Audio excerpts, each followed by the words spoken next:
Hello, everyone. Welcome to Introduction to Mediumship Workshop. As you know, I'm Peaceful Nick, and I'm so happy that you're all here to join.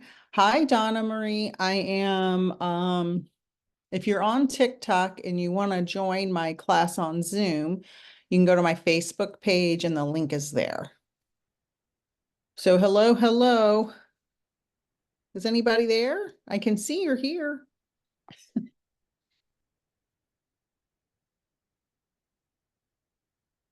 You're hiding. Nobody wants to say anything. Oh, you just got home from work. Okay, yeah, you can join over there if you want. Just go to my Facebook and the link's there and I'll let you in. Okay, so for those of you over here on Zoom, I'm so happy you're here. We'll wait a couple minutes and let people join. Let's see the chat. Oh, what happened? Couldn't get my audio working. Oh, okay. Yeah, Zoom can be tricky depending on if you're on a computer, a phone, a tablet. But I'm glad you're all here. Nobody has to show their faces if they don't want to. I am recording this, so feel free to stay covered up. If you want to change your name, because I will be posting this on my YouTube channel. I don't think your names will show because I think it's speaker view, but if you're worried about your name being on YouTube or getting snipped out into other videos, you feel free to click your three little buttons and change your name just to whatever you want. If you're not worried about it, it's fine. I'm on a phone and this is only the second time I've been on a Zoom call. Yeah, so if you're on a phone, oh, somebody left. If you're on a phone and you want to show your camera, swirl your finger around and you can click the little camera if you want to show your face. And if you want to talk, there's a little microphone. You are certainly welcome to use my name. Okay, thank you. I appreciate that. Okay, so if you're on TikTok and you want to join on my Zoom call, go to my Facebook page. The link is there. You can register on my website, but I'm not going to be checking my email right now. So my Facebook page, there's a link directly to the Zoom right on my Facebook page. So, and I'll let you in. You are very welcome. So what we're going to do tonight is, hello, Kelly. So we have Nikki, Julia, Branwyn, but that's not your name, your first name. I think you have a different first name. Carolyn, Lori, and Kelly. Hello, hello. Hi, Kelly. Hi. I was getting acclimated with the buttons. No problem. Kelly's one of my one-on-one students who's going to be joining my mediumship development 6 months starting next month. And she's been a consistent and wonderful learner of mediumship. So I'm very excited that she's here. And hello, hello on TikTok. Please come on over to the Zoom call if you'd like. And I'm going to share, there were like 25 people signed up for this. But you know how that goes. People register for stuff. I guess they'll watch the replay. And then we'll do intros. So I'm going to share my screen.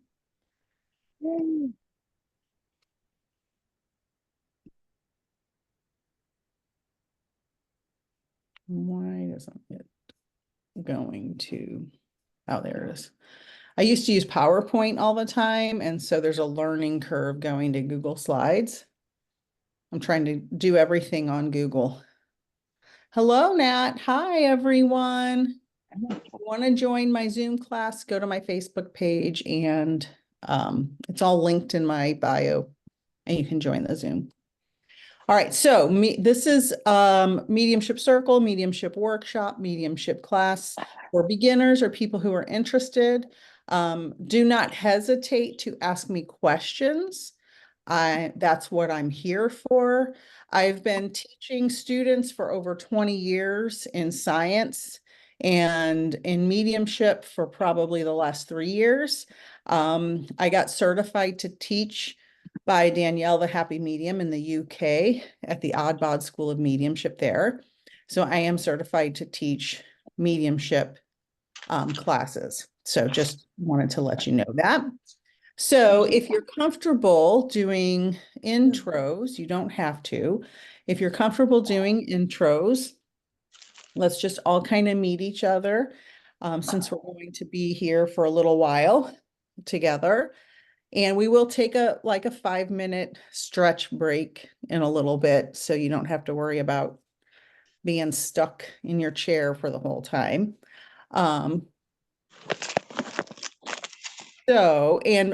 Let's everybody, I'm gonna mute.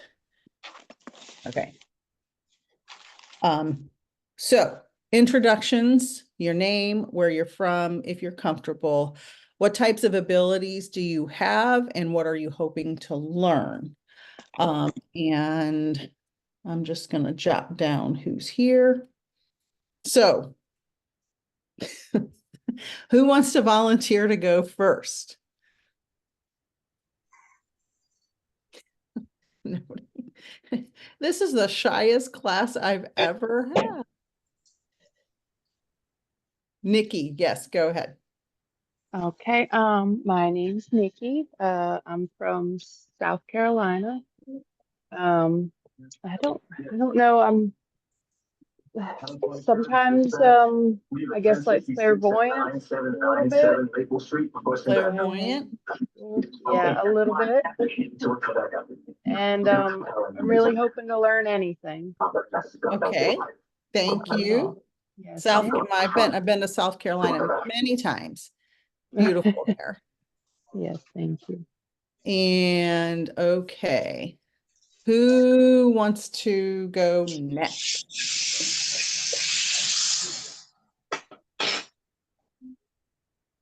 Hi, I can. Okay, go ahead. Hi, I'm Branwyn. I'm in Ohio. I've always been clairsalient and I'm an empath. Um, I've had 2 NDEs, and since that time, um, I think I was a bit of claircognizant before, but since that time, clairaudience is over the top. Just a lot of things are bombarding me at this point. Okay. And I really do have a passion for mediumship also. And so this will help you a lot because oh, Donna, right now we're doing intros. Just give me a minute and I'll send it to you. Okay. This will help you a lot, especially it'll help you to navigate boundaries and when to tell spirit to, I'm at work or I'm taking care of somebody or I'm at the grocery store. You can't just come and talk to me all the time. So this will be good. It'll help clear that up. Donna, Thank you. shoot me an email, peacefulnik, N-I-K, the medium @gmail.com. And in a minute, I'll send you the link. Okay. Branwyn, this will be really helpful for you. Okay, let's see who's next. Nikki went, Branwyn went. I've got a Catherine with a K and a C. Was there a Catherine with a C on here? Or did I misread that? Kelly, go ahead. Yeah. All right. Perfect. Thank you so much. My name's Kelly. I'm from Ohio. Then I was in Florida for many, many years, and I'm back here in Ohio right now. Types of abilities, I would say clairvoyant, and I'm just kind of trying to learn to navigate. I want to learn a lot, actually. I feel like I'm on an endless treasure hunt. Like I feel like every day I learn something is an opportunity to learn something new, and I don't see it in it. It's just exciting. So I'm grateful to have Nick as a teacher. She's excellent. And yeah, that's it. I'm excited to be here. Awesome. Thank you, Kelly. And Kelly, you're a great student. I appreciate that. Julia, would you like to Hi. go next? Hi. I joined late, so I'm sorry. I was cooking dinner. It's okay. So are we just introducing ourselves and Yeah. saying what Can you cares see on? this? Can you see my screen? I can see you and Kelly. Okay, I'm sharing my screen. It says intros, name, where are you from? What type of abilities do you have? Okay, yeah, I see it now. Okay. Okay. I am from Huntington, West Virginia. And the type of abilities I have, I'm gonna say 7 out of the clairs. Clairaudience is probably one of my biggest things. Clairvoyant. My mom tells me in spirit. I have a clairvoyant state of mind. Also, claircognizance, just that gift of knowing. I get the smelling. I'm not really sure because I'm brand new, with mediumship. I've only been doing readings for about a year now, but I believe that all of them except for the taste, but I do get the smell. Okay. And what I'm hoping to learn is boundaries more than anything. Yeah. And that's so important because when I first started mediumship, I didn't know what was happening because I've been teaching science and working in science communication for so many years. I had no idea what to do, and they were just lining up, and I'm like, Yeah. I don't know. I don't know what to do. Besides boundaries, I also am eager to learn the scientific side of it, and that's why I believe I chose. And I just like your energy first and foremost. Thank you.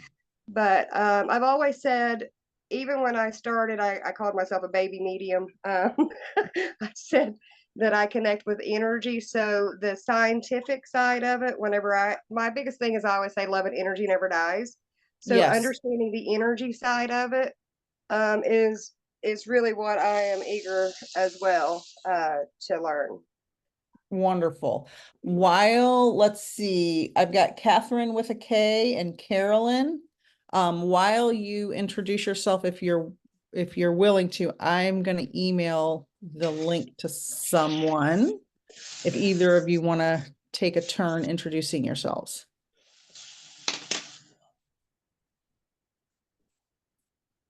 Anybody? Oh. No, nobody.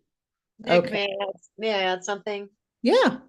I neglected to tell you that I am already aware of and in contact with my spirit team. Good. So I do have that as well. Okay. That is very helpful because that's one of the most common questions I get. People are coming in and going out. Maybe they don't want to, maybe they're a little shy. That is one of the most common questions I get about the spirit team. And that's excellent because it's a big question for many people. All right. So, and to be a medium, you can't be shy. So I'm not trying to be mean, but you have to be able to be, you have to have the ability to like talk to people and share your energy and personality. Anybody else? And I think there was somebody else about to join, so we'll see. Wow. What's fascinating? So many people agreed to join, and what do we have? 4 left and 1 more on the way. Fascinating. That is so unbelievable because this is such a wonderful opportunity, and I am so grateful that you did open this to us.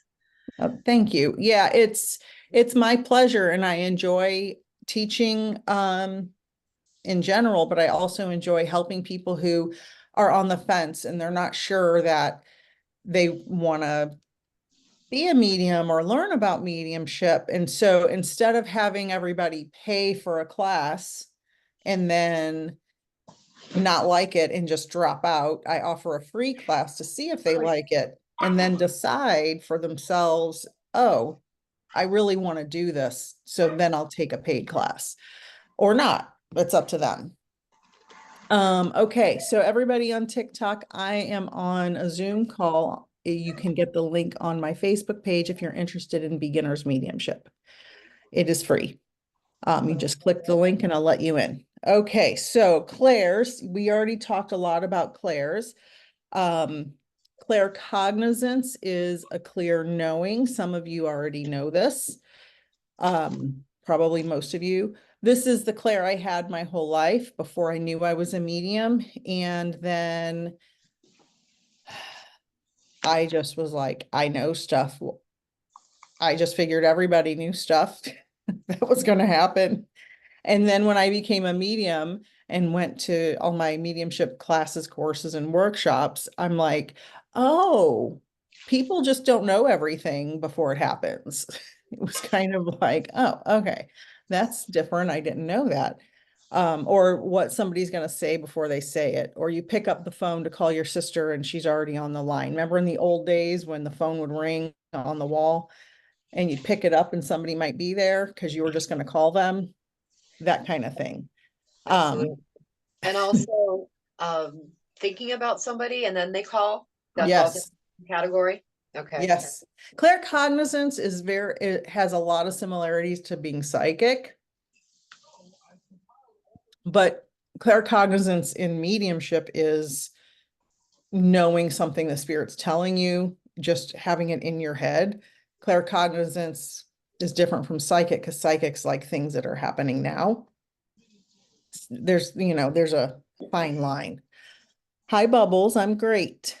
Thank you everyone on TikTok for following. I'm teaching a mediumship workshop. Clairvoyance is clear seeing, and that can be inside your head or outside of your head. I have seen things outside of my head. I have boundaries with my spirit team about seeing things outside of my head. I only want to do that when I am prepared and doing a reading. Some people don't mind seeing things outside of their head all the time. I definitely don't want to see anything outside of my head at bedtime because that would scare me because I'm a scaredy cat. And so you can ask your spirit team to only show you things when you're ready. So the thing with spirit guides and spirit team is you can ask them what you want to learn. My teacher that taught me mediumship was completely spirit trained. She just had an experience where her spirit team just started talking to her and teaching her things, and she was taught by spirit. Some mediums believe that you should only be taught by spirit.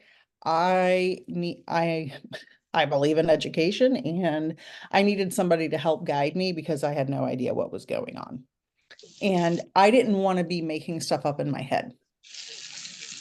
That's So hard in the beginning to determine, hey, am I thinking this? Is this really happening? Are they really talking to me? I know I struggled with that in the very beginning. right. Yeah, exactly. I'm just seeing if anybody else is in the waiting room. And then also, I don't know if I'm able to set boundaries as far as the clairvoyance is concerned, because one of my guides does not speak our language, English. So he tends to communicate with me through pictures and movie clips. And so I don't know how I could shut that down, or could I just make it a specific, ask for a specific, just continue to communicate with me, but shut down everything else? So so you said they speak another language. Is that what you Correct. said? Mm-hmm. So you can ask them to speak to you in a way you could understand, or show you in a way you could understand. Yes, they show me the video clips and give me signs, and that's why I was saying I can't ask them to shut down the clairvoyance or seeing things, because that's how they communicate with me. Does that make sense? Yeah, that makes sense. I'm just trying to navigate the people coming in and making sure they're supposed to be here. And people are still coming in. So you can, if you've already asked them and that's the way they're showing you, I would maybe ask if there's another guide that can help you with that, or ask them to be more clear. If you're okay with it the way it is and you understand what's going on the way it is, then that's great. If you aren't okay with it, then you need to do some work with your spirit guide team or with that guide in particular. Because they are showing you things, Yes, right? They're just Yes. not, you're just not hearing it. correct. Not from Okay. that. Yes, Okay. not one. Mhm. And it takes a lot of practice and it takes a lot of consistent communication. I will be the first one to admit that because I'm really busy, I don't take the time I should to communicate with my spirit team as much as I should. I have shifted into full-time mediumship over the last couple of weeks, so I have more time now, and it's really important if you're developing as a medium and becoming a medium that will be practicing mediumship to build the relationship with them so you understand how they work and they understand how you work. And it just takes time and practice. For me, I did not believe spirit guides were real when I first became a medium, and I had a bunch of experiences. Hold on.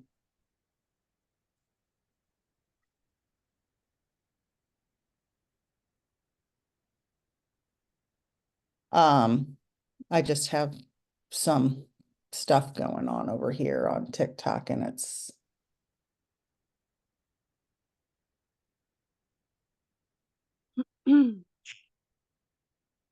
some people have been spamming me. Anyway, so you just have to develop a relationship with your guides. So it takes some getting used to and consistency in building a relationship. I hope I didn't drag that out too long. And someone had asked me if anyone can be a medium. Yes, anyone can be a medium. If everybody has the ability, some people, like, I didn't know I was a medium till late into my 40s, and some people just suppress it. Some people know they have abilities, but they don't want to use the abilities. But everybody has the ability to some degree or another. And I'm just making sure everything's okay over here. Clairvoyance is clear seeing outside or inside of your head. When I first started having mediumship experiences, it was like a movie in my head. I could see it full color. I could hear it. I just knew this whole scenario was going on.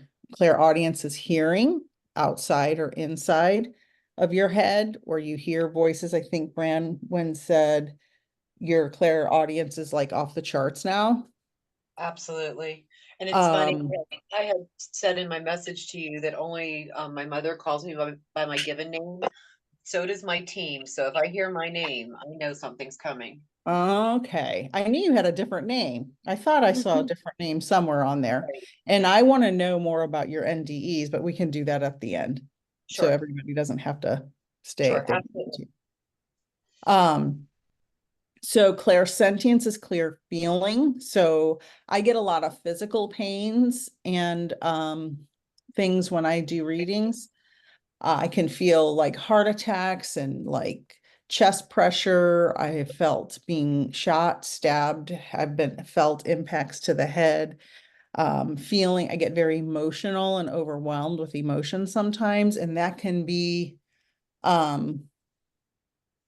if you are doing readings and you get very emotional consistently, you need to ask your spirit team to pull back the emotion, especially if you're doing a professional reading. You don't want to be crying in front of your client and not be able to control yourself. So that's a thing you don't want to have. You have to be professional, obviously. Claire Augustance is clear tasting. That's something I don't know if I've ever actually gotten a real Claire Augustance. I don't know. And Claire Aliens is smelling, and I get that occasionally. So those are the two rarest for me. If you guys want to tell me about any of these that stick out to you or that you've never had, there are other ones you can find on the internet, but these are the main ones that we'll cover. Anybody have any that they've never experienced? I have never experienced clear Augustance at all. Are you there? Yeah. Yeah. Okay. Good. Clairaudience is really strong for me. But the clairsentience, is that also, when you get that feeling in your stomach that something's wrong, or is that, I get that a little bit confused with claircognizance. Do they get overlap there? So the thing is, like your senses in daily life, I'm going to turn off the share screen for a minute because I feel weird just staring at one picture. Like our senses in daily life, right? You don't, when you're cooking, you can smell it, taste it, hear it, see it, they're all blended together. So it's the same thing with mediumship. So if you have a weird feeling in your stomach, intuition is, you know how when they say when a baby puppy is born, it has the instinct to nurse, right? It uses its senses to know to nurse. We humans come from the animal kingdom. We evolved from primates that were here millions of years ago. And we have these instincts that use these intuitive abilities. That's why we have intuitive abilities, because we come from the animal kingdom. So we have to use all of our senses, either, sight, smell, the regular senses, plus our instinctual senses. And so all of these things we use, and you don't have to have a fine line between, is it a clair this or a clair that, because they do overlap. Mine, I get clairvoyance, claircognizance, and clairaudience all overlap together when I do readings. It's not like I get one thing clairaudience and one thing clairvoyance. It all kind of overlaps together. So, and I'm not a big label person. Like, I don't concentrate so much on labels. Like when people say, can my deceased mother be my spirit guide? If you think they're your spirit guide, that's fine by me. I'm not going to get worked up about it, because we don't know. We invented labels, right? Humans invented labels. So I don't get caught up on all of that kind of stuff. Did that make sense? Absolutely. Okay, awesome. And hello, everyone over here. Thank you for joining. Let's see. Any questions about the clairs or any more comments, or anybody want to add anything? And I will be posting this replay so you can go back and watch it. And if you want just a copy of the Zoom, I can send you that. I'd love to have a copy of the Zoom. Okay. Thank you. Okay, yeah, just email me at the end, and when it loads, I'll send it. Okay, Alex. All right. So what's next? After the clairs, we have, psychic versus mediumship. I imagine most of you already know the difference between psychic versus mediumship. Anybody want to say, or do you want me to explain it?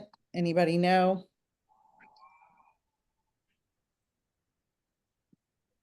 Okay. So, go ahead. Oh, no, go ahead. A psychic is somebody who connects with their client in front of them and their aura and their energy, and can read the things going on with their life. Some psychics make future predictions.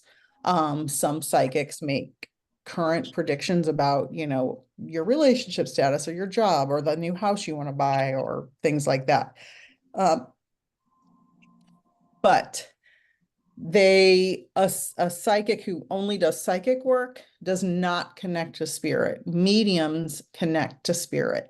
So psychics are not mediums, but a medium can be psychic. So it's kind of like pennies are money, but not all money is a penny kind of thing. All mediums have to have psychic abilities. It's just part of our senses that we use. Yes, Jill. Yeah, I just answered. Yes, all mediums are psychic, but not all psychics do medium work. Not that psychics couldn't do medium work. It's just some have a specialty of doing psychic work. They could get trained. I don't do specific psychic work. I do specific mediumship work, and I use a little bit of psychic ability in there. I could get trained to be a psychic. I'm not a trained psychic. I'm a trained medium that uses a little bit of psychic ability. Does that make sense?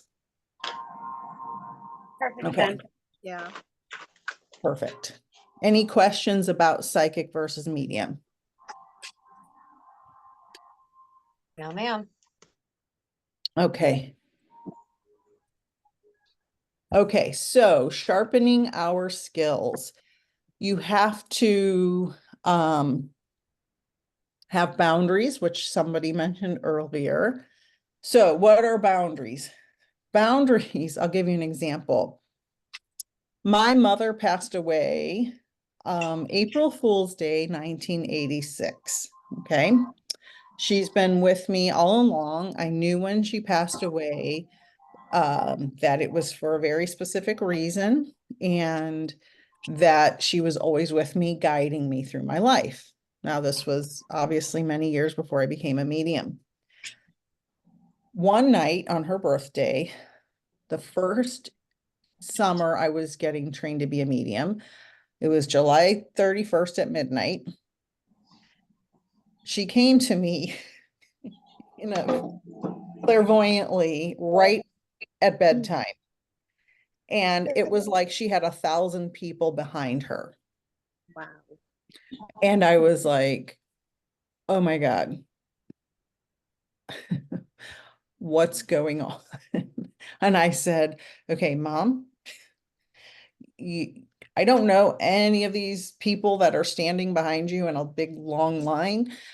You have to find who they belong to and bring them to me at the appropriate time with a human, because I'm not just going to sit around talking to spirits all night. So they went away, and that was my boundary. Like, it's midnight. I'm not going to sit here and talk to 1,000 weird spirits just hanging out in my bedroom. That would be not good, right? That would be crazy. So I see someone with the initial K joined. Can you share your name?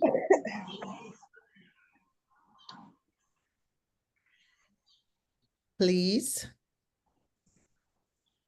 I'm only asking because I've had some spammers on my social media lately.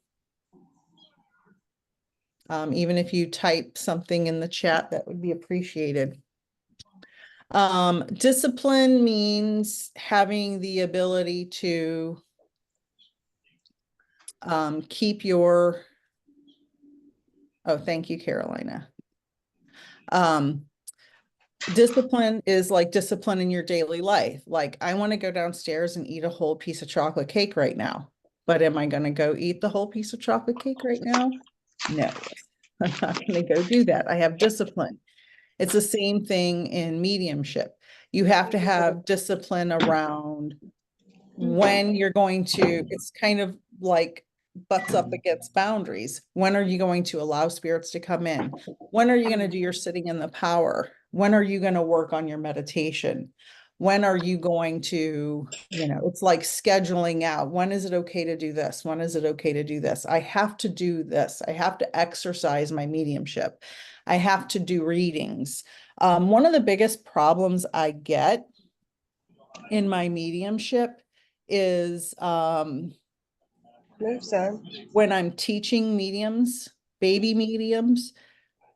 I've had a class of 6 students, and there were 2 or 3 who I could not get to do any practice readings. I begged and begged and begged, you've got to do practice readings. Why are you taking this class if you're not going to practice doing readings? And so I had to let them go, because there's no need for me to train somebody if they're not going to do the work, right? They're paying me to learn something, but they're not doing the work to learn it. So when that happens, my discipline is you have to be disciplined enough to do the work, or why come to class? It doesn't make sense to me. So that's another thing. You have to have boundaries and discipline, just like in your daily life. Finding your place in the spirit world. So this was kind of a tricky one for me. Because I thought you had to go to the special place in the spirit world every time you did a reading. I think I misunderstood what was happening when I was taking my courses and classes. You can create a space in the spirit world if you're struggling to get the spirits to come in. You can create a space for them and welcome them into that space and meet them there. But because when I started having mediumship experiences, it was unexpected and they just started coming in. I didn't really have to go to that special place in the spirit world to welcome them in. They just show up. It's different for everybody. Some mediums have to create a space that they visualize the spirit guest to come into to communicate with the sitter or client in front of them. Some people, they just show up. And the more readings you do, the more natural it becomes and the less likely you'll need that space in the spirit world. I had this, my mediumship teacher had to really let me know I don't need all that stuff in my space in the spirit world. I had a beach and I had a rhinoceros and a lighthouse and a bench, and I had all this stuff in there. And she's like, why do you have all that stuff in there? I said, I thought I needed all this stuff in here. She's like, no, you're just crowding your mind. I said, oh, so now I don't really have a special place necessarily. They just show up and I do my reading. So hello, everyone. I am teaching beginners mediumship. So finding your place in the spirit world when you're beginning and you feel like you need a place to invite the spirits in, you can create that space, and don't make the mistake I made. Keep it clean and free of all the stuff I decorated it with in my mind. And once I cleared it all out, I was like, oh, this is much better. This is much better in here. Connecting to spirit and eyes open. So there are some mediums who do lives. Let me grab a Halls. I talk so much, my throat gets dry. There are some mediums I see. Oh, sorry. There are some mediums I see doing lives and they close their eyes. Well, it's not very professional to do a reading with your eyes closed. Just because the clients, might think it's strange or odd that you're sitting there in front of them with your eyes closed. So you're supposed to keep your eyes open. And it actually makes you a better medium because you have to focus on the human sitting in front of you, and you have to be able to connect to the spirit world simultaneously. It's like juggling. You have to balance 2 different things. You have to balance the sitter and the spirit. So you have to be able to connect to the spirit and talk to the sitter. It's like, if any of you have children, Write something else if you're This not. is the example I always give. If any of you have children and you take them to the park and the kids are playing outside in the park and you have to keep an eye on them. People are going in and more people are joining. So you're at the park, your 3-year-old is running around and you kind of have to stay connected to them. That's how I feel when I connect to spirit in the spirit world. I can talk to the sitter in front of me, the client in front of me, and I can feel the energy of the spirit showing me things, talking to me, etc.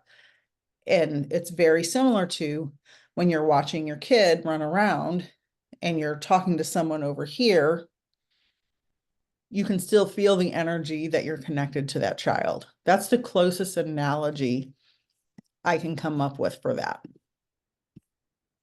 And eyes open, of course, it's just professional when you're talking to a client, to have your eyes open and talk to them. You wouldn't want to go to the doctor or the hairdresser and they have their eyes closed, right? So anybody, welcome to those of you who joined just recently. We covered a lot. Anything you missed will be on the replay. Anybody have any questions about any of those boundaries, discipline, staying connected to spirit, anything? Feel free to let me know. Raise your hand or unmute yourself if you have a question. Okay. Moving on. Remember, I welcome questions. Did I go to 2 slides? Okay, I skipped a slide. All right, developing our skills. So this is where my mic is saying that participants are not permitted to unmute. I wonder if that's like a weird setting. I can ask you to unmute. See if that works. All right, Julia, yes. Can you hear me? Mhm. Okay. When you said connecting to spirit, like, what do you mean by that? Because I feel like Okay. I'm always connected to spirit. I mean a specific spirit. Oh, okay. So we're pretending now we are in a reading and you're going to give a reading to a client. You have to move your mind to the spirit world, connect to that spirit, and you can if you've done this before, you can kind of physically feel it. Hello. So I guess my question is, whenever I do readings, just like last night, I had a reading and I do pictures. You know, we've talked about this before. I connect with pictures. It's just something that, even though I was born with this gift, it comes out more clear audience for me, you know, by the hearing of them communicating with the energy through the pictures. But I noticed last night, the gentleman in spirit was a little reserved. And then whenever I connected with the sitter, I was able to pull more out of him. Is that something that's common? Okay, so there's a couple of things that could be going on. You could have connected with her energy. Okay. And moved from a mediumship link and connection to a psychic connection. Gotcha. Okay. Now that will drain your energy. It did. I slept all day. Yeah. Okay. That drains your energy really fast because you're getting the information off the person and not the spirit. Okay. We've all done it because sometimes when you're in a reading and the person's reserved, it happened to me earlier today, but the person was ADHD instead of reserved, and I couldn't understand anything they were saying in the reading. Same thing though. It was very tempting for me to connect to the person and just get the information that way, which we can do, right? Right. but it zaps your energy. And I had several readings in a row, and I don't want to be zapped for the rest of my readings.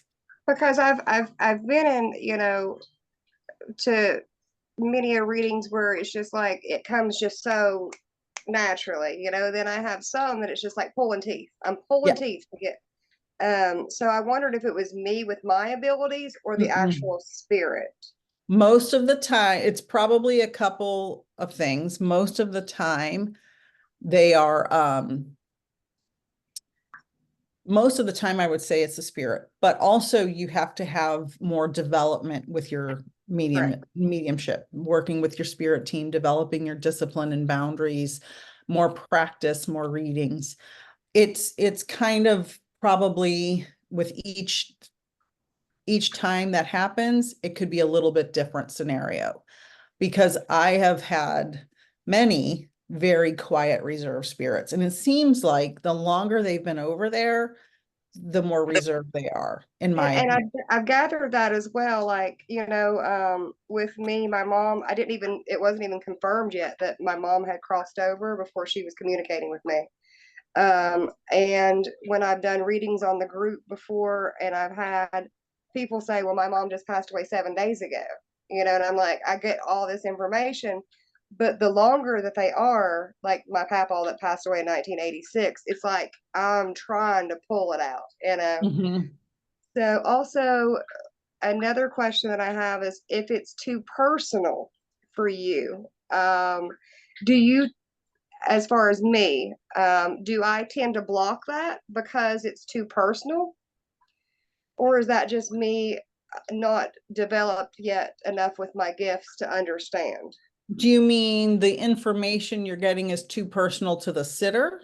Well, no, for me, it's like, say I had a friend that, you know, crossed over in December and I was trying to connect with him. And whenever I did, it kind of, I could feel the emotions of how he felt. And just to be honest, it was an accident. It was an overdose, you know. So I felt those emotions. So it was like, and is it because I'm feeling all the emotions, or I'm just blocking it because it's too personal to me and my Experience. myself? So that's where boundaries and discipline come in. So That I you need to have work on. and building your relationship with your guides, not letting yourself become overwhelmed with emotion, Yeah. because it is Okay. close to you. And the other thing, and I'm not sure where it is on here, it might be later, it might be in another slideshow. Healing our own trauma to a degree where we don't get overwhelmed in a situation like that, because everyone's had some kind of trauma in their life. Yeah. And when you do this work, you have to, when that comes up, because I've had a lot of very sensitive things come up in readings, as you can imagine, you have to just take a moment and be like, okay, I'm not going to let this trigger an emotional response because I have a job to do. Yeah. And I don't want to, me personally, I don't ever want to leave a client feeling worse after the reading Of than before course. the reading. And so if I get emotionally upset because something that I experienced in my life is coming through in the reading, then that's just going to be just so unprofessional and lack of boundaries. Just, yeah. See, and another situation, I just have to say this, she's bringing it to my attention because it's like a learning process for me, is I had a friend of mine that was in a domestic situation, and my mom always raised me, you know, not to put yourself in there, and if you did, get out immediately. So I felt like I tried to get her out of this situation, and long story short, she was shot and murdered in front of me by, you know, and then that's when even though I was a born medium, it took several, like 4 or 5 traumatic events. And when this happened, it was like it just went through the roof. And last night after that reading that I was saying, he was a little reserved, and I just came across one of her pictures, and she's like, I've been waiting to talk to you. You know, she's like eager. But I still, I guess, can't open myself up because it's so personal from the traumatic experience, because she tells me it's not my fault, but I still feel like, oh man, there's so many things that, you know, and the human instincts that you could have done differently. But she was very eager and open to communicate with me last night, and I'm very grateful for that. But sometimes I'm not knowing when to stop, you know, like with boundaries. And for an example, she was only 29 years old. She had children, and to me, it was just like, to be able to see it with your own eyes is completely different than just, you know, hearing or having these stories of, you know, that. And she always comes to me and thanks me. She thanks me. So, but I still, I guess I want to say, I want to open up 100% for all the messages, but I'm not allowing myself to do that yet. So you can ask your guides to not allow you to connect with people that have had those traumatic events. For me, because of our database, which we'll get to later, our database are the life experiences we've had that bring us people with similar experiences so we can understand it. For example, if I was a world traveler, I would get a lot of clients probably from all different parts of the world. I'm not a world traveler, unfortunately. Just I haven't had the opportunity to do that yet.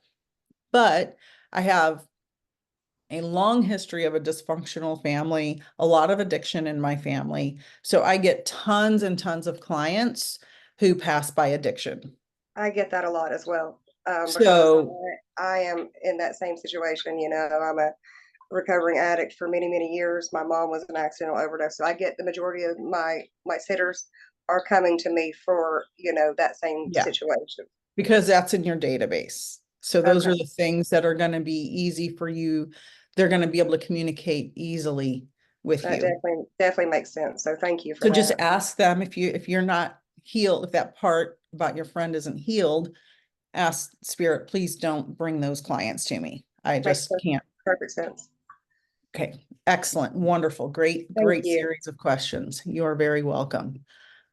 I don't know why, Branwyn. Go out and come back. Go out and come back. I'm sorry. And Kelly says she's in the process of trying to clear childhood trauma. Yeah. I feel like I'm being told to listen and not talk as much. Okay. Okay. Yeah, Zoom is funny like that. Sometimes you have to go out and come back. Hello, everyone over here. Thank you for joining and listening. So moving your mind is when you physically can feel that your mind is moving to spirit. And then you have to hold that connection. And it takes practice. If you can't do it the first time, that's normal. I remember my first class, my first reading I had to do in my first class, it was a disaster. Because I had no training, I had no idea what was going on at all. I just knew I was having these experiences. And I have a question, how do you move your mind? It takes practice and concentration, knowing that I'm getting questions everywhere. It takes practice doing readings. Lucky for me, I had a very good friend who had a big family and set me up with about 50 practice readings before I did them for money. And that helped a lot, including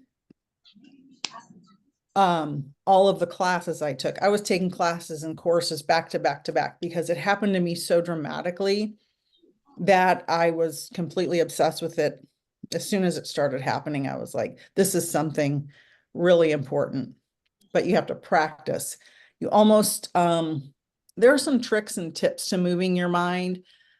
Some people imagine a certain color and invite the spirit into that color space if color is your thing. Some people imagine, like I said earlier, a special space in the spirit world. and they invite the spirit in there, and then you can move your mind. You know, like they say, go to your happy place type of thing. I know. We gotta let them. Okay. There's different types of evidence.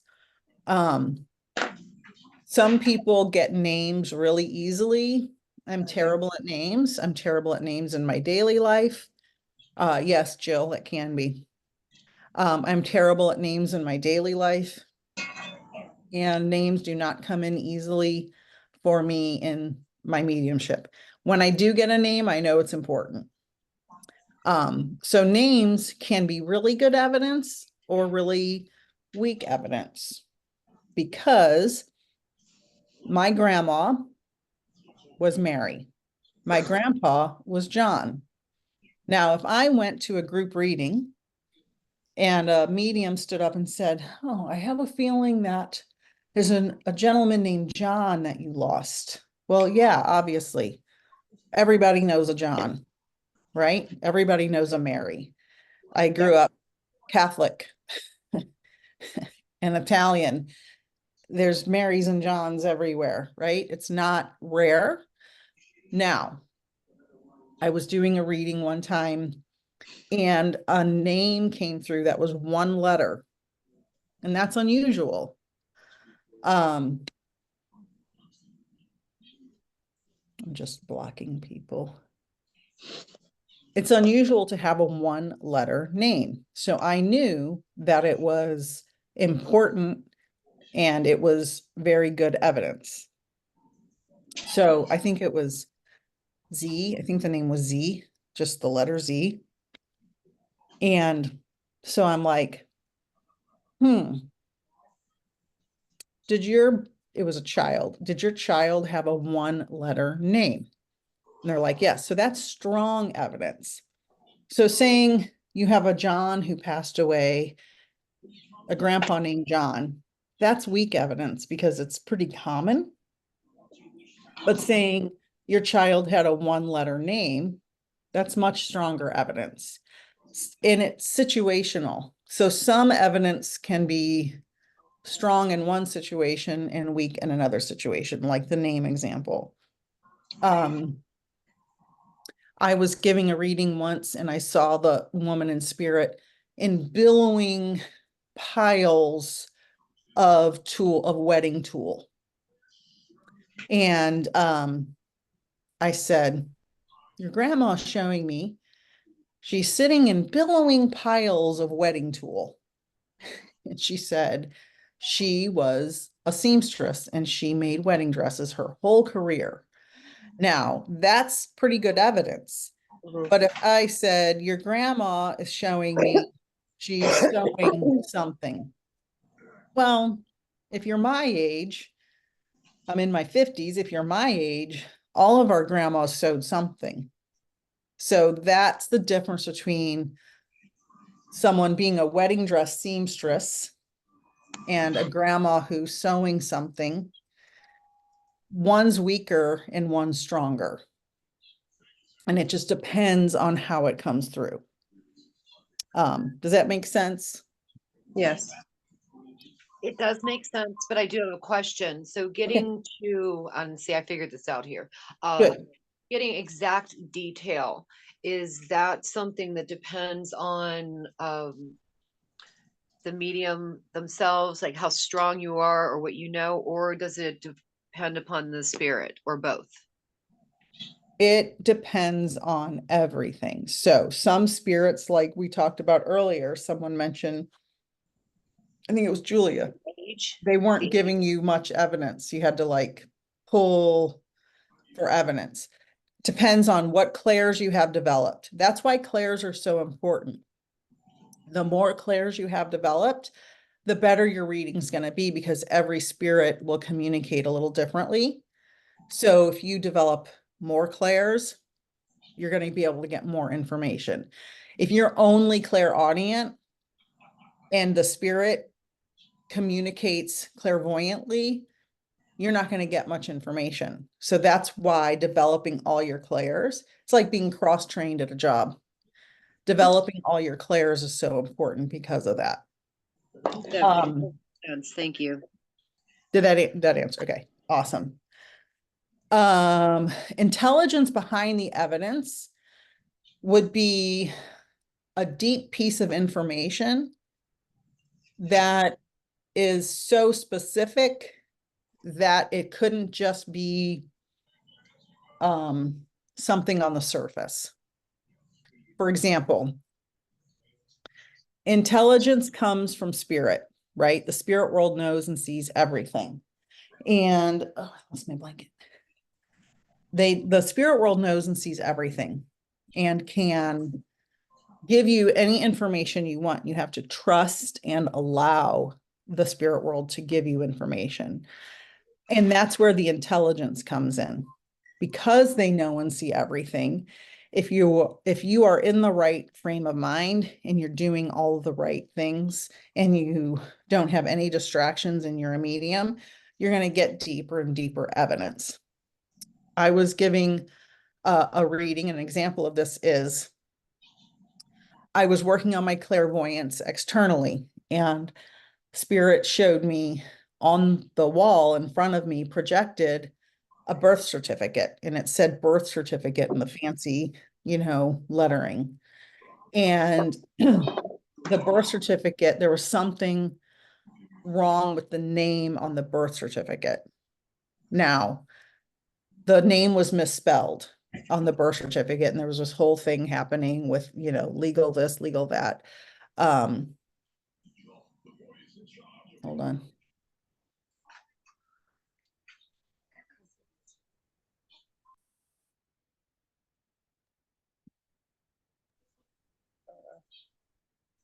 So the intelligence is that I was shown the birth certificate and the name and two different spellings of the name. That's evidence that you're not going to find on somebody's Facebook page. You're not going to find in an obituary. There's something specific and deep that no one else is going to know unless a friend of a friend, and who's going to go through all that. Julia, yes. So you had mentioned like the names. I tend to get names very clearly. Also, months. For some reason lately, I've noticed I am picking up on, say, birthday months. I've been picking up on, the months of the passing. But then I pull back a little bit sometimes because I'm like, well, that's too obvious. Because one thing that I do is, even though I'm a reader on several groups, I do not accept friend requests on Facebook because I want it to be completely by spirit. I don't want it to be like, well, you found out from the, like you were talking about the obituary, things like that, in which I do not do that because I just feel like that's ethically wrong. It's definitely wrong to do that. So what would that be, claircognizance of just knowing? Because like if I'm on, let's say just for an example, I'm on a group and I see a picture, I'm like, July is important. They're like, well, he passed in July. Yeah, that's claircognizance. Okay. Yeah. So another thing that we were talking about earlier as well is like, I for an example, I did a reading and I kept smelling popcorn. Like through the whole reading for, an hour, I kept smelling popcorn, and I finally just said, I'm smelling popcorn. And she's like, my son had to have popcorn every time I left the house. I had to have, come back with popcorn. And then and I don't like to do children. That's just my personal opinion. I have a child in spirit, so I don't like to do, children. Right. But I had one little girl that just was adamant. She would not leave me. And I'm like, okay, I will give the message. And throughout the night before that, I connected with her. And then through the reading, she kept saying, tell mom about the red lipstick. Tell mom about the red lipstick. And finally, at the end of it, I was like, I'm just going to say, I don't know what this means, but she talks about red lipstick. And I said, she says, mom's going to laugh about this now. And evidently her daughter had got into her lipstick and was wearing the lipstick all over her face. And she was mad at her because she wasn't able to get it off the next day for school. And since I've met you, I understand now that I might be a little bit more of an evidential medium, that I didn't know before with delivering the evidence. So I guess my question is, yes, my clairs are all over the place, but is it common for your clairs to be like at different levels? Yes. You know, okay. Yes. Okay. Because I even said to myself and to my my spirit guides, I'm like, I don't like change. I want to stick with just clairaudience, Oh, you know what they're going to do though? As soon as you say that, they're going to change it. Yeah, okay. I just needed to ask you that question because I'm like, sometimes I just like to go with the hearing. I don't want to have the puzzle. You have Oh, to put the no, puzzle no, pieces no. They together, and aren't I'm going to like, like that. They're not going to like that at all. okay, because I'm like, Because, lots of puzzles. yeah, because when I was first doing mediumship, it was like a movie in my head because I was completely untrained and unaware of what was happening. See, and that's me. I'm not trained. I just know that my mom was very intuitive. My grandmother, I've had this gift since I was born, but it's kind of like after you have so many traumatic events in your life, you want to connect to spirit as much as you possibly can. And I didn't know. I was like, oh, well, after 5 or 6, mediums that I went to, they're like, you don't need mediumship. You're a medium. And I'm like, no, I really didn't. I just thought my mind just wandered all over the place, if that makes sense. Yeah. So when I was first seeing like all these movies in my head during my readings, and then all of a sudden it changed and I was just getting clairaudience for a while, just for a short period, and it freaked me out. And so I asked my teacher, I go, what's happening? Am I losing it? Am I felt the same losing way. the ability? I felt the And same she's way. like, no, she's like, they're changing it because you can't do 4 or 5 readings in a row with a full movie playing in your head. You'll be exhausted. So they're kind of filtering it a little bit so you'll have enough energy to do all of the readings that you have scheduled for that day. So everything that I've been questioning myself with, like, am I losing my gift? It's very natural for me to feel this way because they're just kind of going all over the place now. Right. Okay. And so the more you practice and the more discipline you get, the more natural it'll become and the more regulated it'll be. So it won't be all over the place. It'll get into a flow. That's beautiful because to me, I was just like you just said, you took the words out of my mouth. As I was like, am I losing my gift? Yeah. And that's one thing my dad. That scared me. Yeah, it did me too. My dad was like, you're never going to lose it. With that, it's just like, I guess just because I even said you're putting puzzle pieces together and the puzzles are just coming a little bit harder. Mm-hmm. Like, what are you Exactly. trying to say to me, Yeah, by the question? exactly. Okay, that makes perfect sense. And Thank you. you will see as you continue to develop, that it'll come together one day and you'll be like, because I used to get really anxious about readings, especially when Yeah. I became professional. And I'm like, before that, I was nervous just doing practice readings for strangers. And I prefer reading strangers. I do not like to read people I know I agree. at all. But I would be anxious. I'd be anxious. And then I'd be like, I don't want to hurt anybody. I don't want to disappoint anybody. I don't want to make them feel bad. I want to help heal. That's my goal. And then over time, it just becomes so natural. I know right before I come into a reading, there's their person every single time. They show right up. I know if it's a male or a female. I know the relationship. They just show up because they know, here she goes. She's doing a reading for so-and-so. I'm coming in. Yeah. See, exactly what you're saying is exactly everything that I have been dealing with for probably since winter. My mom was always there in spirit. She's my biggest cheerleader, and she's like, it's seasonal depression, because I get very over anxious. And I'm like, at one point, I just kept waking up and all I could think about was mediumship. When I went to bed, it was mediumship. Yeah, And then I'm that's like, me. I don't want it to take over my life, but my purpose is to help people heal because it actually helps me heal, if that makes perfect sense. Yeah. And then I get to the point where I'm just like, I don't want to disappoint anybody, Yeah. you know, because I am always been my worst critic and I always will be. But just, you know, for an example, the other day I was, you know, like you were talking about, you don't want to read people that you know that's personal. And one of my friends on Facebook it's a local, you know, her daughter kept popping up in my head going, candy, talk about the candy, talk about the candy. And I did not trust my instincts. And then the next day she posted a picture of her taking a piece of candy out to her headstone. So I'm like, I need to trust my instincts more. But to me, it's just, I'm my worst critic. I always have been, I always Yeah. will be.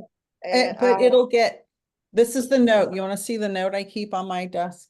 Trust and allow. yeah. Yeah, I think you Not- showed me that before. Yeah. Because, Trust yeah. and allow, because you just get to a point where, and this is for everyone, you'll do so many readings that you trust spirit's going to be there. And that's where developing a relationship with your guides is so important, because if you are communicating with your guides regularly, my main guide is George, and I communicate with him. There have been times when I'll get stuck in a reading because someone's not saying anything, and you're like, what's happening? And one time that was happening, and goes to intelligence behind the evidence.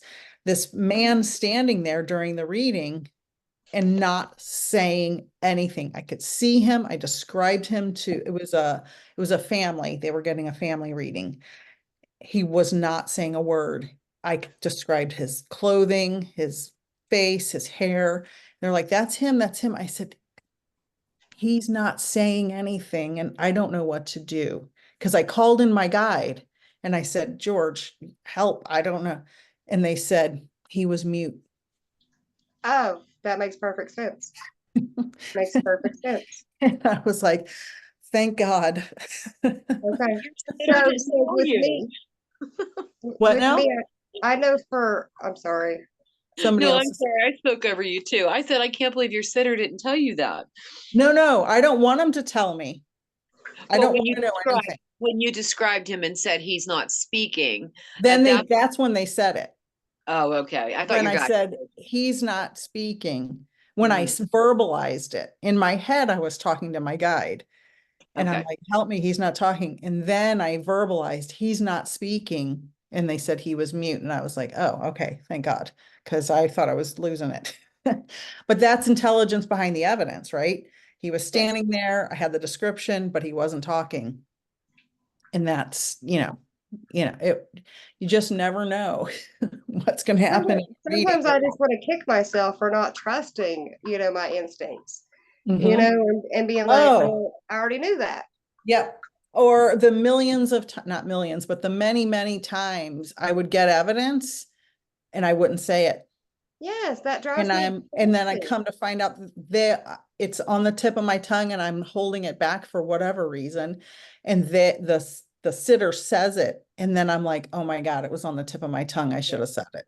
Okay, yeah, okay. I'm glad that I'm not alone through that journey. Yeah, it happens to everyone. So we covered that. Eyes open, we already covered. It's just professional to keep your eyes open. Delivering a message. So my specialty is delivering healing messages. Just for many reasons, but the main reason is I want to either allow somebody to start their healing journey if they are struggling with the passing of a lost loved one, or continue their healing journey, because the whole point of this is for people to heal. Yeah. And then, so I always, today I was doing a reading and the spirit was so erratic for like 15 straight minutes. I had to give the lady 15 extra minutes because the spirit I was talking to just was not making any sense. And I was struggling to get a message for the sitter. And it took forever because she was so ADHD, the spirit was. And finally, I'm trying to deliver the healing message, but it was so unusual. But normally at the end of every reading, the last few minutes, if the message hasn't already come in, I will ask the spirit, okay, can you give a message to your loved one? And Oh. I try not to do the generic, oh, your loved one's safe and at peace as the message. I'll say they're safe and at peace, but that's not the message. I try to always give a specific healing message from spirit to the client in every reading. I do my best to get one. Most of the time I get one. So thank you over here to my moderators. As you can see, I'm being spammed like crazy from some people. Thank you. It's a lot of work over here. You check that puppy. Nick, I'm sorry. How did you word that to your guides or to your spirit? Do you have a healing message Yes. for your loved one? Okay. I say, please, bring forth a healing message, give a healing message, bring a message. What message do you want to deliver? I'm not a stickler on saying the exact same thing every time. I just don't have that brain capacity to remember those type of details every time. As long as you're asking them to bring a message to their loved one in some way, that's important. Yeah, that's beautiful. I'm very much malleable with everything. I'm not a big linear person. Right. I'm like, everything has curved edges. I'm not the person you're going to put in a square. I'm going to escape it every time. May I ask a question? Can we go back a couple points just very quickly? I hear so many mediums. Oh, I'm doing air quotes and you can't see me. On TikTok say, so I'm getting the number 3, the letter B, and a rainy day. Does any of that make sense to you? That is either just a non-developed medium or a pure scammer. Are they talking to a specific person or are they talking to everybody? It's in a reading. Yeah, I hear that in the readings all the time. But is it a one-on-one on a live or is it a whole bunch of people are on the live? Oh no, it's not. It can either be spirit led and somebody claims it and then they tell them this, or it can just be a paid reading, a one-on-one paid reading. I've heard it done both ways, and that's what they give them. So that's just either non-developed evidence, non-developed medium, or just a scammer at that point, right? Some of those are definitely scammers and there are a lot of them. I hope I never have to get in a position where I charge for readings on a live. I try to never, I hope pardon? I'm sorry. I said it's really sad because, they have people coming forward that are grieving that need something, and it just seems like they're just completely pulling the wool over their eyes or just giving them a little bit of hope, but not going forward with what needs to be said. The saddest part of all of that is now there are some spirit leds that probably are actual mediums, but I would say a lot of them are not, with those pieces of evidence, 3 and blue or whatever the 3 things you said. Most of that is probably crap, I would guess. Because I've seen some weird stuff too. My biggest issue is scammers are making more money than real mediums in a lot of cases.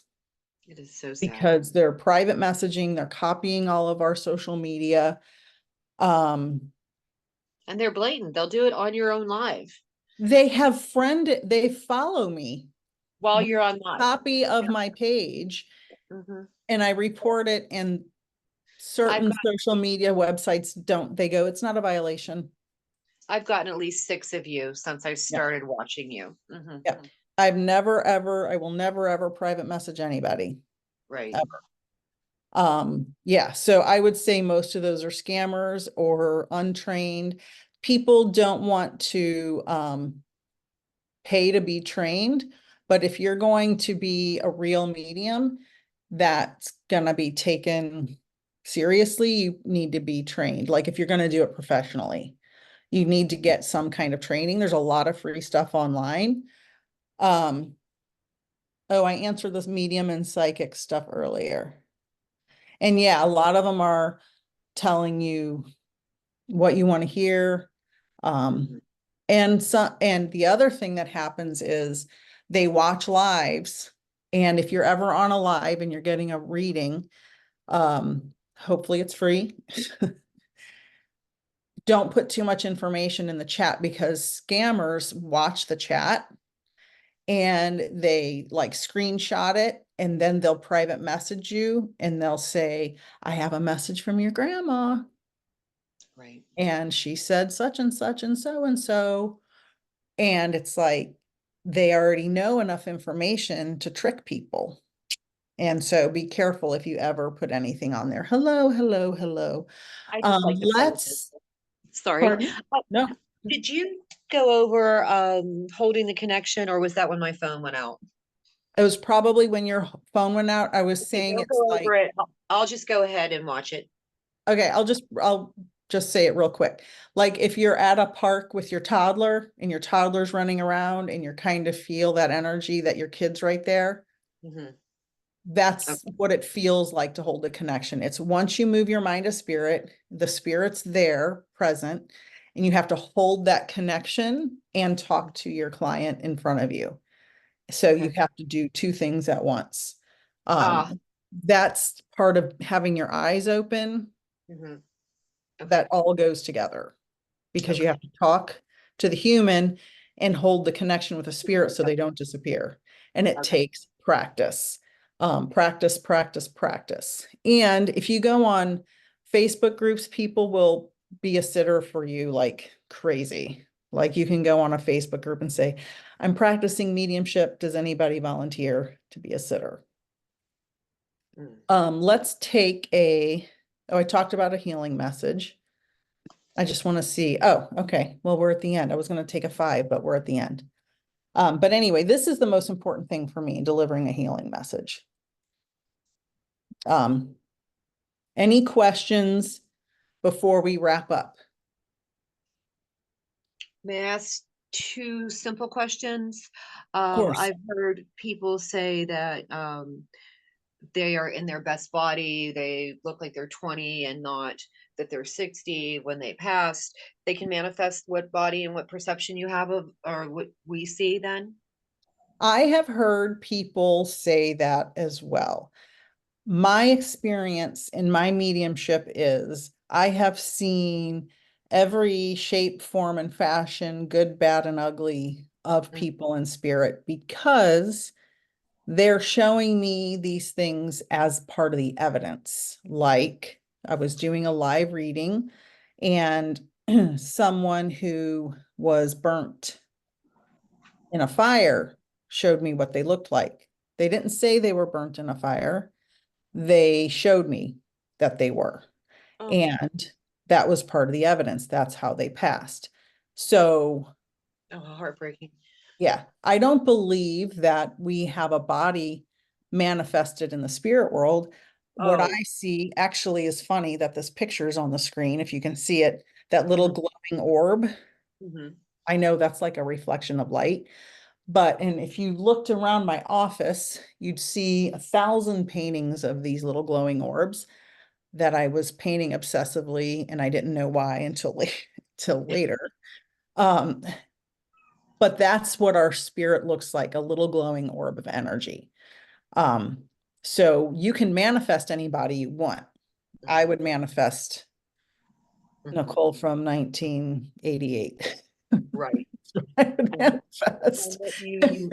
what you're saying as the golden orb and the energy and the um like a pulsating energy. I'm talking with my hands again. I'm also Italian.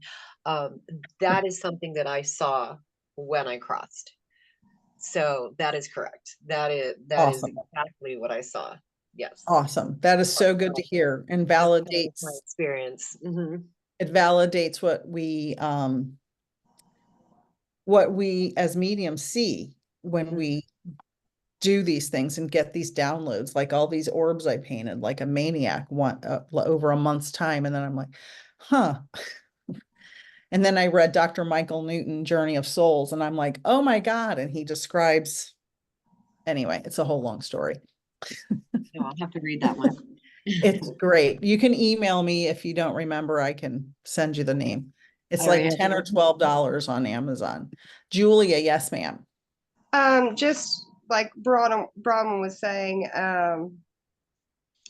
through visitation dreams, my mom was 61 when she crossed over, but she comes to me in her 30s through visitation dreams. Aw. But another thing that she was saying is when I'm on a high vibration, I will actually see what she's talking about, the actual glistening or the lights of spirit rather than a body, because I understand the whole you have a brand new body and it's not really technically a body, it's your bright See- light.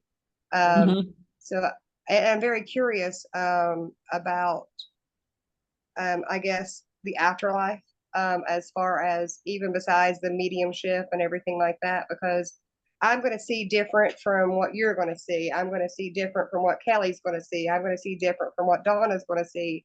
So I'm very curious of that. But one of the questions I guess that I had that before I do a reading, I will get signs Mhm. through my spirit guides, through Yep. my team. Like, just for an example, last night when I was doing it, I seen a white feather, and I'm like, oh, your husband comes to you in white feathers. And she's like, Yep. yes, he absolutely does. And does that happen to you guys? Yes, it happens to me. Yep. Okay. I will see a word on a sheet of paper as I'm walking up the stair. Like I'll be, organizing my kitchen or whatever. And I'll see a word on a piece of paper and it kind of sticks out to me and say it's, bird or whatever. I know that is important in the reading. I'll see something when I'm doing a reading, I'll see a star shape on my lamp over here and it just sticks out extra. And I'm like, that's important. This is part of the evidence. I draw pictures and write words when I do my readings. I do And as well. yeah. So, and I Um, have some questions coming in the chat also. I guess that's why I wanted to ask you, because I need to trust myself when I Yes. see these signs and be like, that wasn't intended for me because I have a plan reading. Yes. I had, a plan reading and I'm like, okay, a red cardinal. And I mean, like December, nobody sees red cardinals, in December. And I'm just like, oh, well, your spirit comes to you in cardinals. Just like my mother comes to me and she says she pops in just for a quick hello through a cardinal. Mhm. Just one perfect example was I was coming home from work one day and my mom popped in my mind and she said, she's trying to teach me the difference between male and female cardinals. And I'm like, yes, mother, I know the difference. So when I come home and I pulled into my driveway, there's a female and there's a male cardinal, right there. And it was like 2 minutes before. Also, you were talking about the whole psychic thing is it's kind of it blows my mind, if that makes sense. Yep. Those things. But like I said last night, when I saw that white feather, I knew that was not intended for me. I was doing a reading at that time, and I'm like, your husband comes to you for white.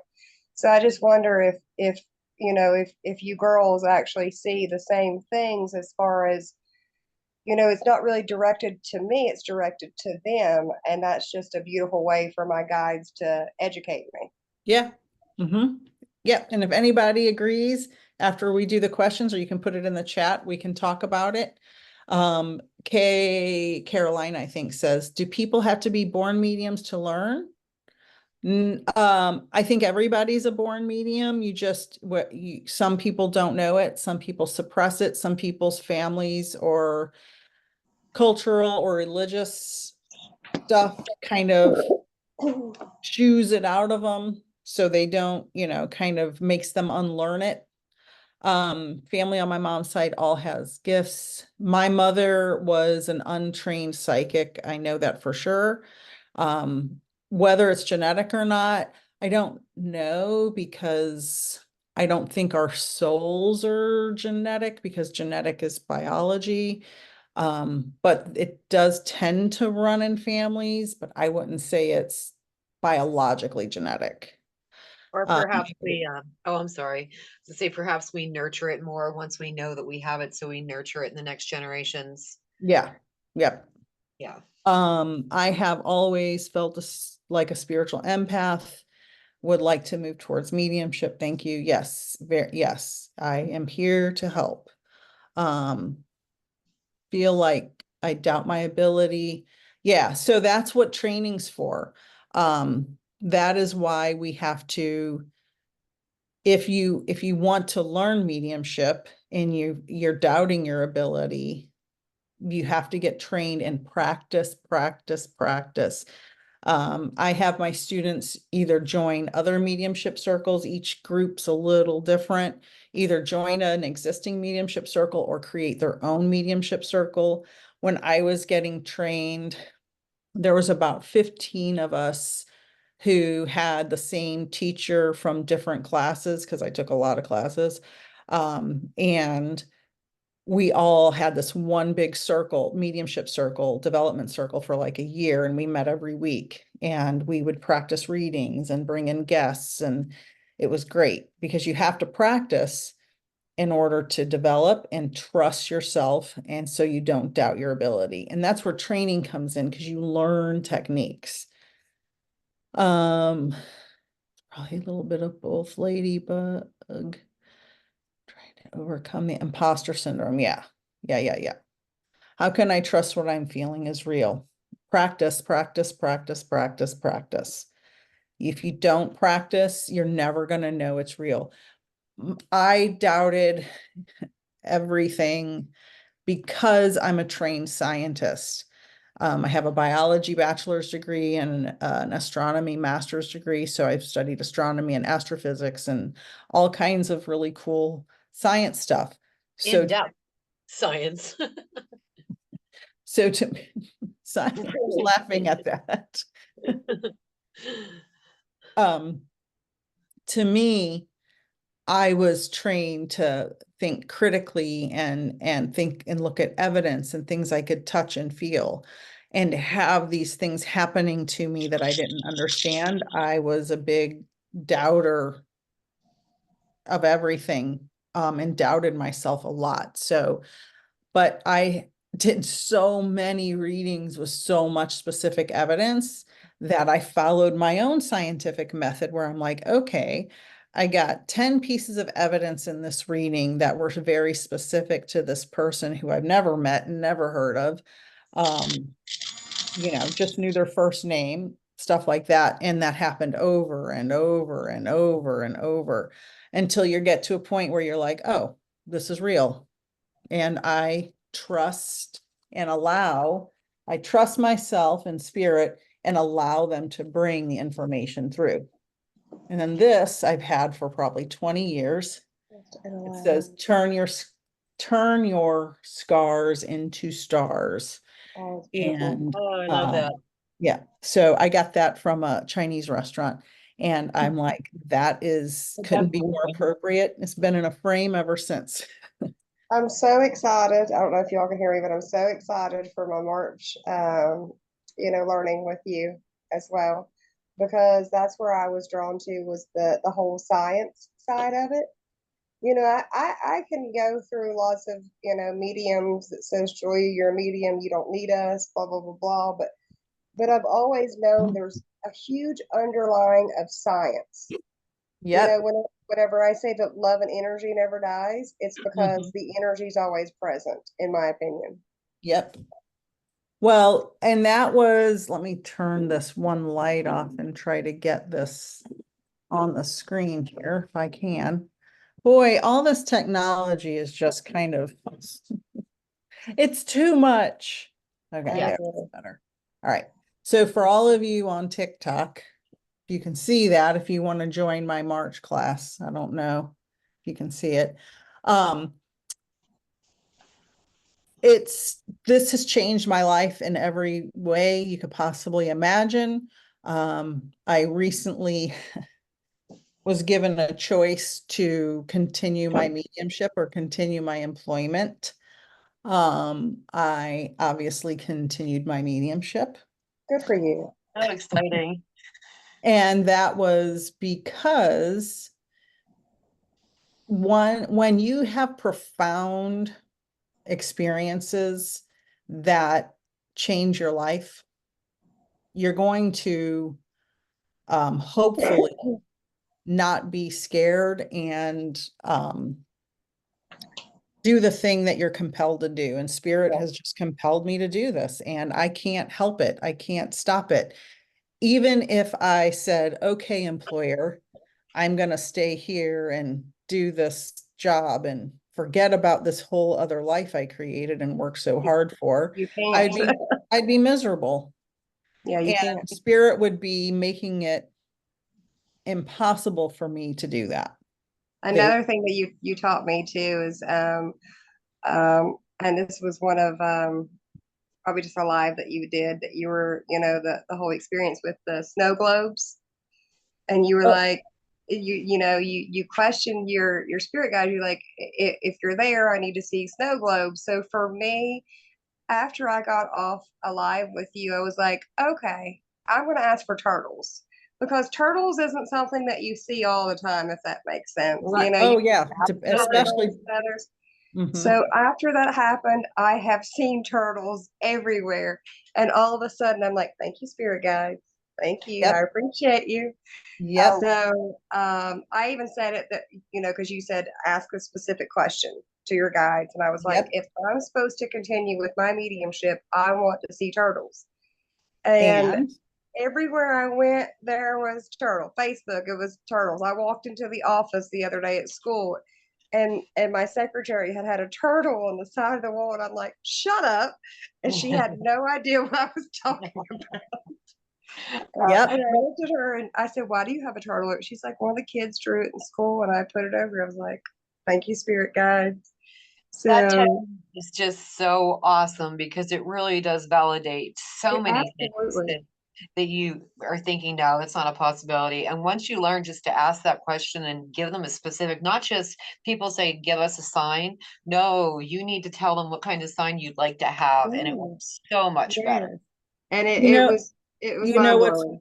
what's funny about that spirit guide story where I saw the first snow globe? I don't know if you remember where I saw it in a golf shop. Yeah. My son just got hired to work at that place. He starts there as a manager on Monday. That's awesome. I love that. And That's I'm like, great. validation upon validation. Yeah. Somebody, Carolina says, do you believe in those tests that you guess what's on the side of a card? Are those really accurate to show if you're a psychic or a medium? You mean like intuition tests? So everybody has certain abilities, and the more you practice it, the more your ability will come through. And yeah, so there are many tests out there. The only true test is in practice and do it. And you can have friends, you can practice with your friends if you're not sure. You can go, there's lots of Facebook groups for psychics and mediums. Try to make sure it's a good one and not a crappy one. Or you can email me and I can kind of send you some good ideas after class. And spirit guides. So I have a couple of really good videos on finding your spirit guide on my YouTube channel. So you can subscribe over there. It's under Mediumship Learning and Development or something, one of the playlists. You can put Peaceful Nick the Medium, find your spirit guide, and you should be able to find it. And you can subscribe there. I have lots of good, cool stuff on there. I feel like looking back, there's been clues my whole life, like they've been trying to lead me. Yeah, I feel the same, Kelly.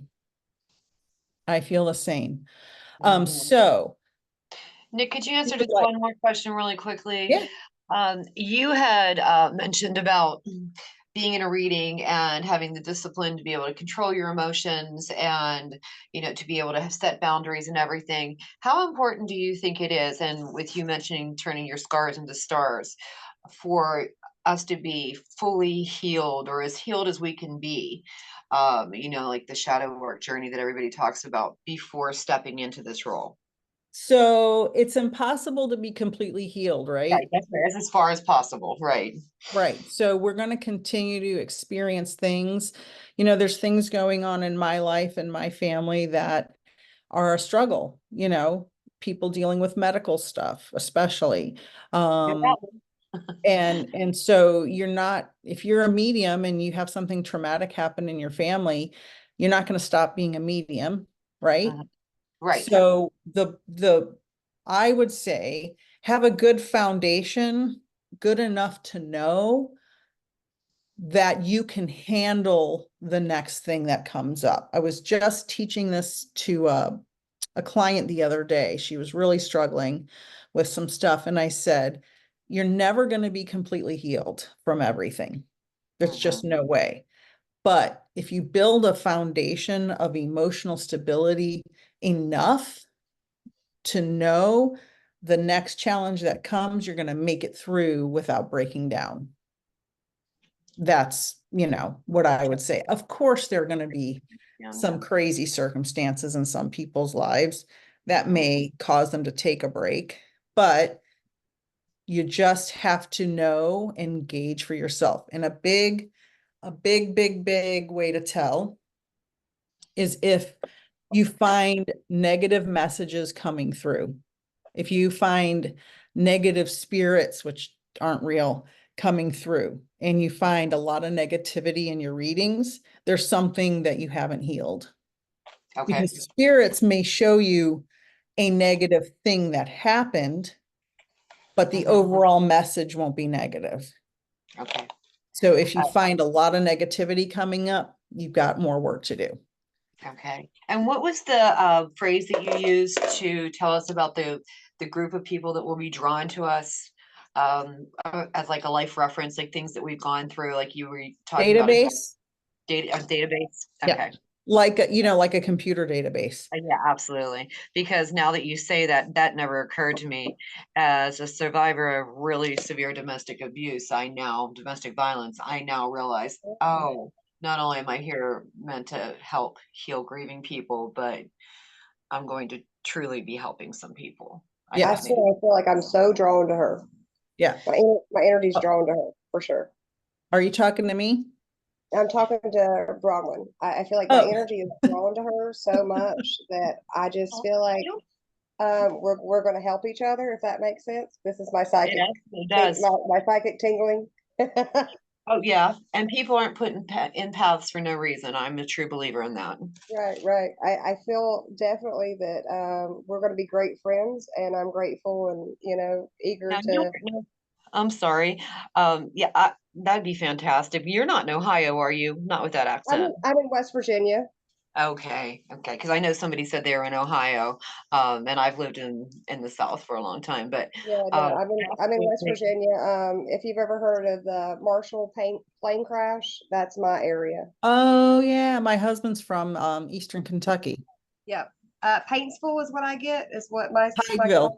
He played ball in Paintsville, but yeah, he's from Pikeville. is what I just heard. Paintsville. Yeah. Okay.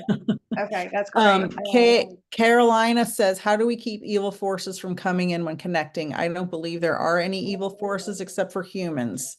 So if you're getting evil forces, you have some human stuff that you have to deal with, or there's some negative energy in the space where you are when that's happening. So for instance, I have a family member, not a close family member, kind of a secondary family member, who anytime you go around this person, the negativity is palpable and nobody wants to be around this person. And you're like, get this person away. If I was doing a reading where that person was, there'd probably be a lot of negativity in that reading because her energy, her physical energy is so negative. So there's no evil forces in spirit. That's human. That's one of the reasons why I raised my hand at the end. I know we're getting ready to get off here, but I have lots of people, they're like, Joy, with the gift and everything, but I don't believe in negative energy. I don't believe in bad spirits. And I don't believe in bad spirits. Okay. I'm glad that you said that because I don't either. And they're like, we have this certain thing. And I'm like, No, I feel like that's your energy attached. That has nothing to do with spirit. Right. Because So I've never met a bad spirit. no, I haven't either. And you can have human negative energy that kind of lingers, but the spirits aren't bad. If somebody's telling you that, no, that's not Yeah, correct. I agree with you 100%.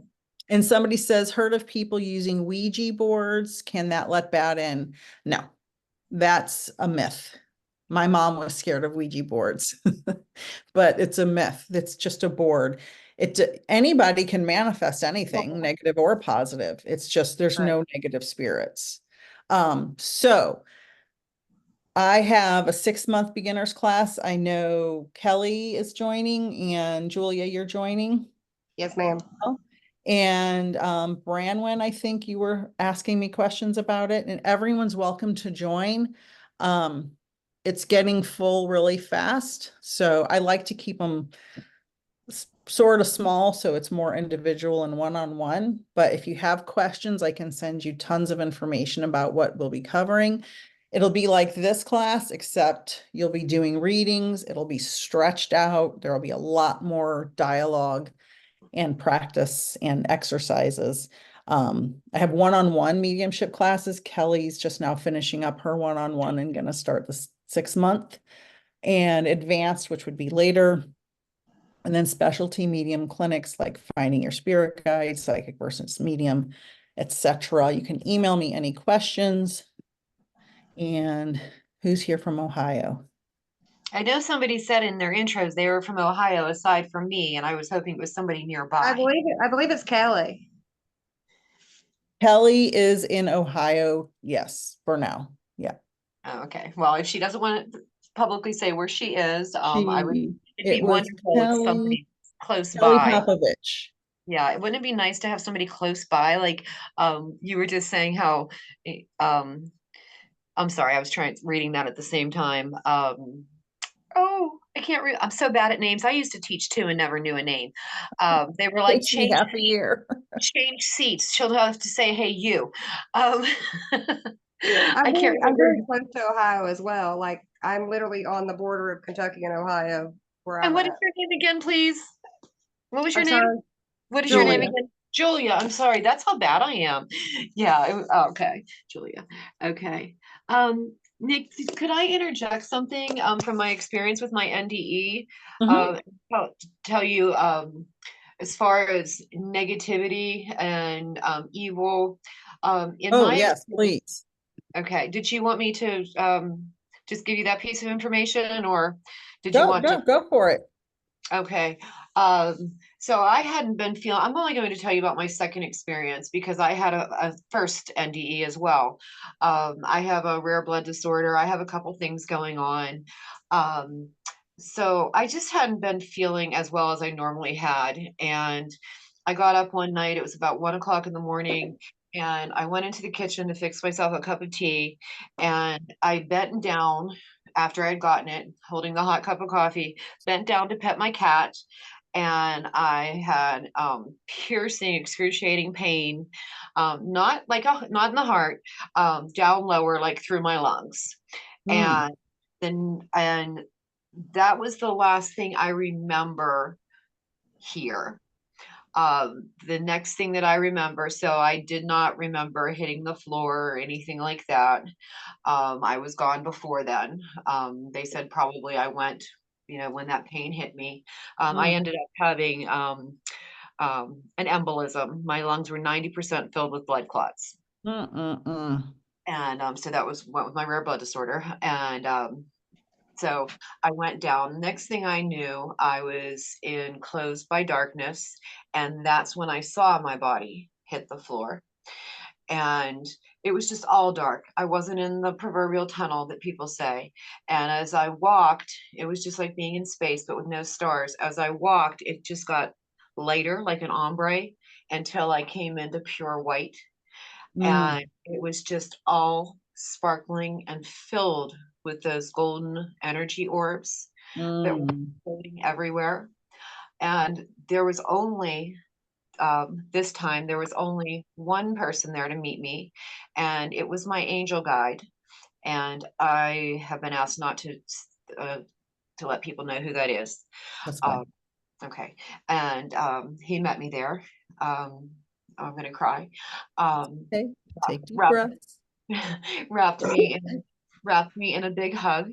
And it wasn't something that you could really feel. And he did look like a solid, regular human. Well, regular Because to they can manifest a right, body. they can manifest that body, exactly.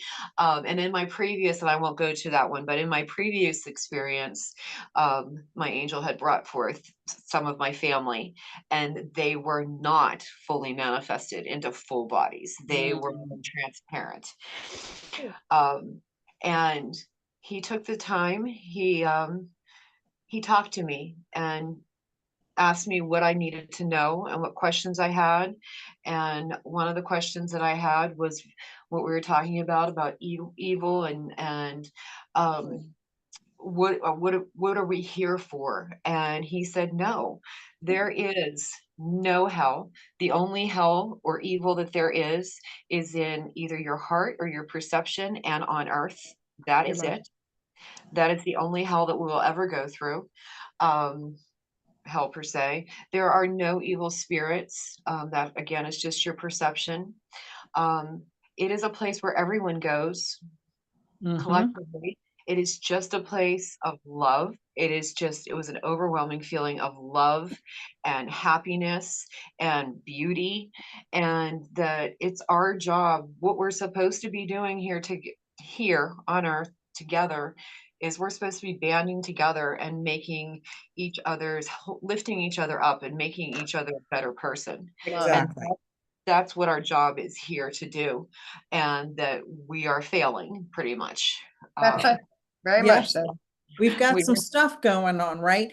But Right. that's Very much. why I think there is this uptick in spiritual beliefs. We're going away from religious dogma and more towards the Towards your truth. spirituality. Yep, the truth of, instead of what's in this book written and reinterpreted and, messed with over time and by people. Now Right. people are seeing the truth. And so these near-death experiences, and actually I do lives and I interview people with near-death experiences. If you want to do that on YouTube, let me know. Okay.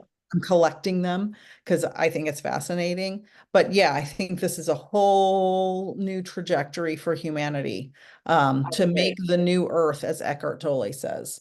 Absolutely. Go ahead. No, I'm sorry. Go ahead. I didn't mean to cut you off. Carolina says, weird how all these shows like Dead Files with Medium say there are demons. Yeah, that's all BS. That's all Right. BS. Very much so. It's totally Right. made up, and nobody is trapped. There are no spirits trapped on the plane. Nope. And you'll hear TikTok mediums, there I go, air quoting again, saying that, oh, your spirit is trapped here and I have Pay to me $5,000 to Yeah, untrap it. Yes, Yep, yes. that's what they say.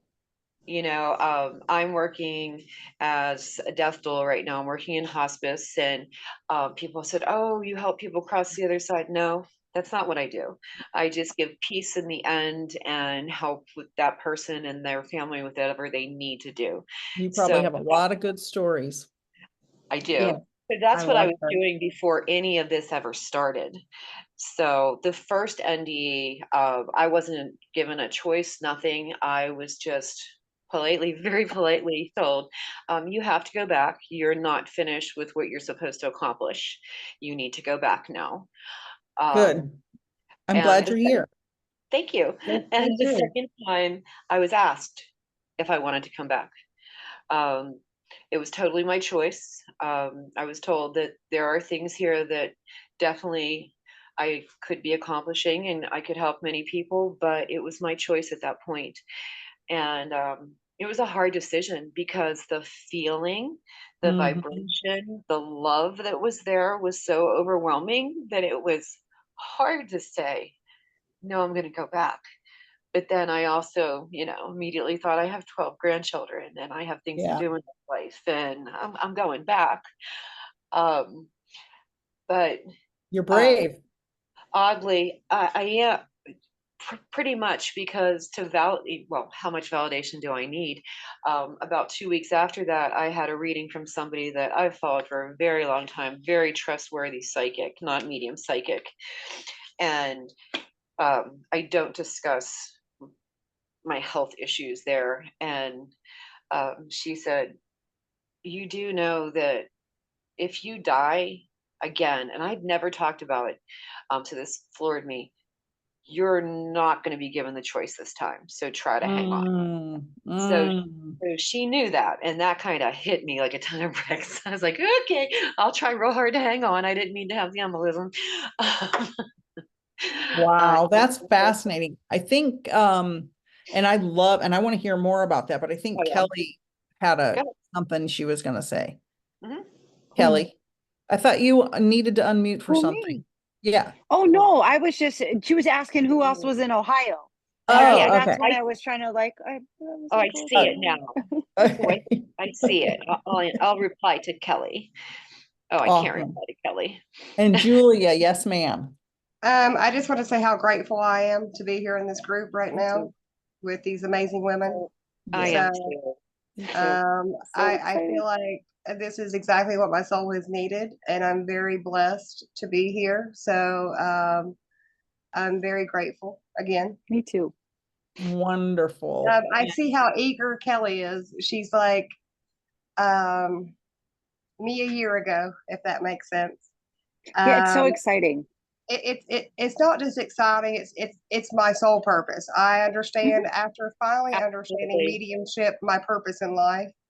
And then, of course, I've loved Nikki for a while, and just the whole energy. Her energy is amazing. But then Bronwyn tonight, I was like, oh, we're going to be friends. It's just my soul was saying she's And going to teach me so much, because I am always oh, willing and eager to learn. And I would love for Well, anybody on this group to reach out to me and send me a friend request, through Facebook. Because Can you put your name in the chat, your Facebook name in the chat? I it's just Joy Facebook. Simpson. I Joy. think a lot of it is that it's important to have support.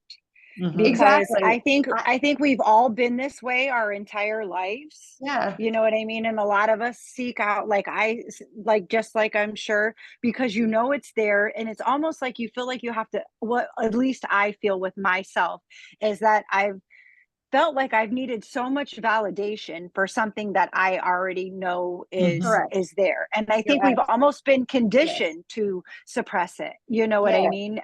And when Absolutely. you start Not just realizing that, it's what are you hiding from me? I know it's there. I'm going to find it, because to me, it gets I don't feel like exciting. there's any reason to hide from anything anymore except for the purpose of healing, and thank God that I'm blessed with knowing my purpose in life, if that makes sense. Oh, it Um, absolutely makes sense, because I struggle. so all of this I'm very grateful for. And at the end of the day, it's just like what I have noticed, and I don't feel like this is irrelevant, but what I've noticed through the groups that I'm in and a reader, is there's so much competition, with mediumship. And to me, it's just not competition. It's really encouraging and lifting each other up and being that peacemaker that we were born to be. Stop. Uh-oh, what happened? Okay, so this has been great. If you guys want to exchange, contacts or whatever, you can put it in the chat. I hope that for those of you who were observing that you learned a lot. And thank you for everything that was put in the chat. And for those of you who were observing, again, please feel free to email me with any questions. If you want to have a one-on-one little chat together, let me know, and I'll carve out some time in my schedule. If you just want to discuss these things without anybody else here, and it's okay, if that's fine. I'm happy you're here. Those of you who haven't already joined my March 16th class, feel free to join. You can email me. Go ahead, seats. Okay. Yeah, so there's always more people register. And then over time, a couple of people will drop out. So I try to give a few extra seats because, you know, just like here, 25 people signed up for tonight for free and you see how many made it. Oh, I'm looking at the comments. So email me with any questions. I can fill you in. I can have a one-on-one Zoom with you if you just want to talk without anybody else here. That's fine. I'm very willing to do that. Thank you all, and feel Thank free you. to make your own Zoom and hang out. Thank you, Nikki. Yeah, I don't know how to do that. You are I very was lucky I was welcome. able to unmute myself.